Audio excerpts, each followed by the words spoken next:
आपल्या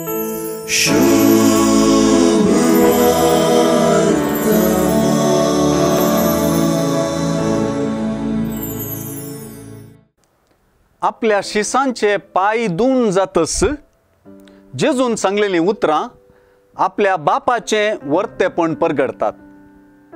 बापान संसाराचो विशेष मोग केल्ल्याचो रूपकार जावन आपल्या पुताक ताणें संवसारीन धाडलो. हे दिशेन मोग करच्यांत आपणाच्यागी आपलो बाप वर्तो म्हूण जेजू शिकयता.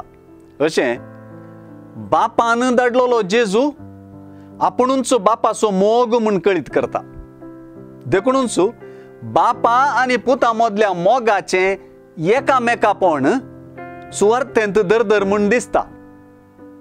आपणातय आपणाक धाडलेल्या आपल्या बापाक आनी बापातय आपणाक मानून घेवच्याक जेजून शिकयलें. विपर्यासाची गजाल म्हळ्यार ताच्या शिसां पैकीच्यानच जेजूक स्विकार करूंक वा समजूंक निरासक्त वा शेळेपण दाखयलें. तितलेंच न्हय, जेजूक आडपांय दिलो वा खोटायलें. आपणाक तिरस्काराची प्रतिक्रिया पयस तावन भायर तावन न्हय, लागशिल्ल्यान तावनूच येता म्हूण जेजू जाणा.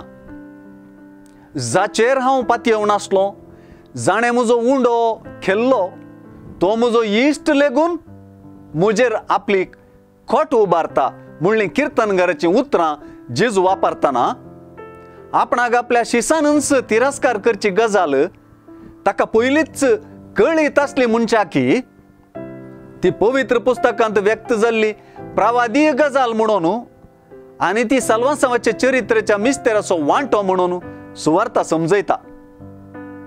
क्रिस्ताक मानून घेवन ताका धाडलेल्याची खरी चाकरां जावंकी सुचयता.